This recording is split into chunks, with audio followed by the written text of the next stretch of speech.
Dear Esther, I sometimes feel as if I've given birth to this island. Somewhere between the longitude and latitude, a split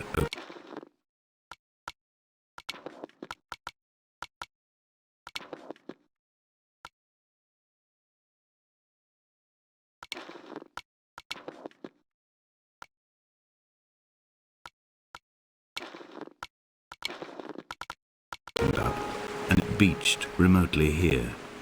No matter how hard I correlate, it remains.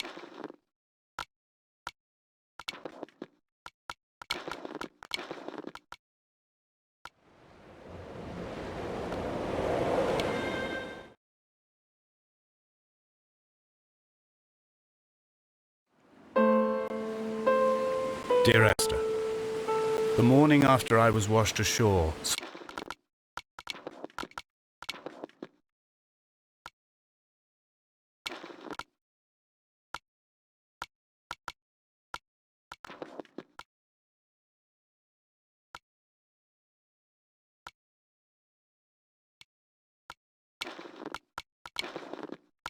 salt in my ears, sand in my mouth, and the waves always at my ankles, I felt as though everything had conspired to this one last shipwreck.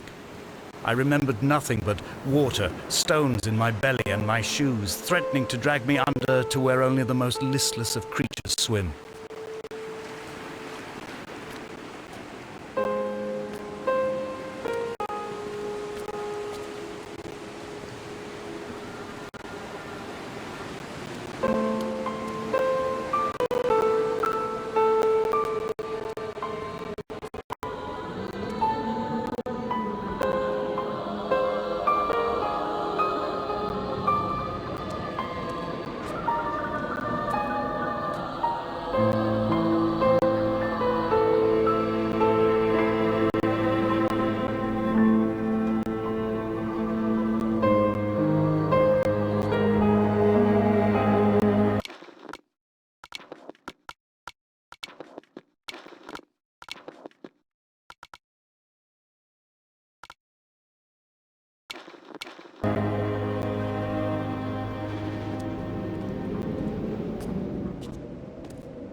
Those islands in the distance, I am sure, are nothing more than relics of another time, sleeping giants, somnambulist gods laid down for a final dreaming.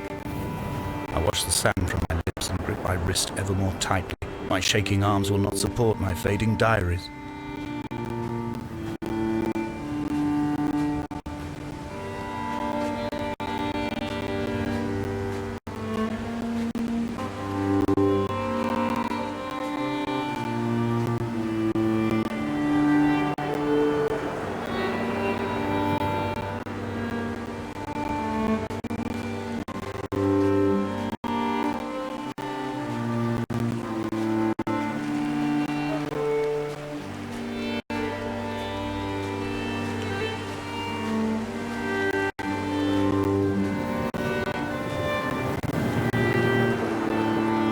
I have found the ship's manifest, crumpled and waterlogged under a stash of paint cans.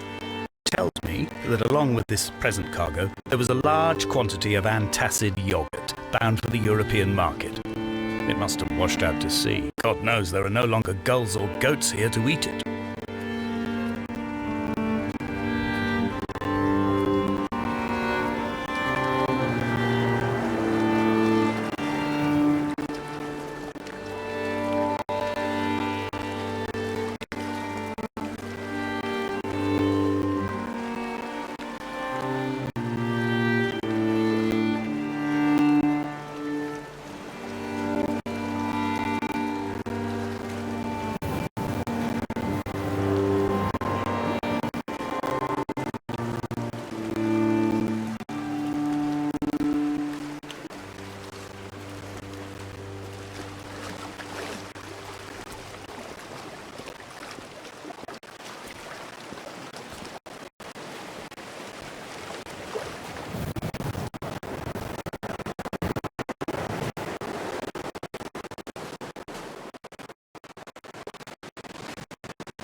A wonderful sight.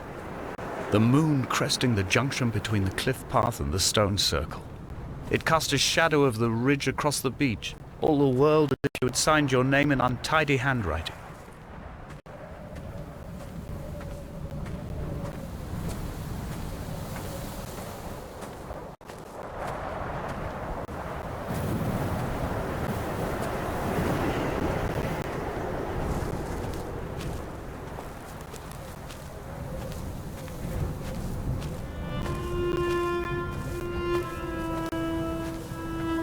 When someone had died or was dying, or was so ill they gave up what little hope they could sacrifice, they cut parallel lines into the cliff, exposing the white chalk beneath.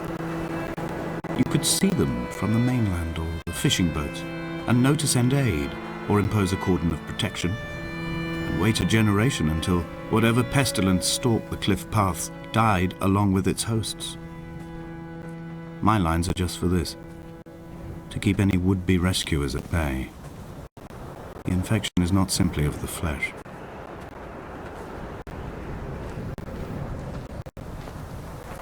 I quote directly: a motley lot with little to recommend them. I have now spent 3 days in their company. That is, I fear, enough for any man not born amongst them. Despite their tedious inclination to quote scripture, they seem to me the most God-forsaken of all the inhabitants of the Outer Isles.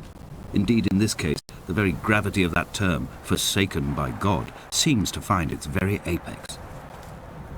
It appears to me that Donnelly, too, found those who wander this shoreline to be adrift from any chance of redemption. Did he include himself in that, I wonder?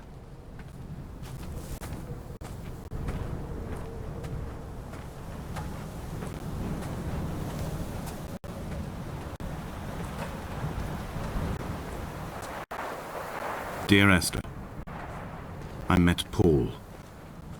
I made my own little pilgrimage. My Damascus, a small semi-detached on the outskirts of Wolverhampton. We drank coffee in his kitchen and tried to connect to one another.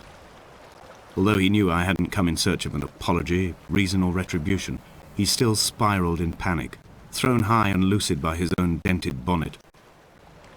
Responsibility had made him old. Like us, he'd already passed beyond any conceivable boundary of life.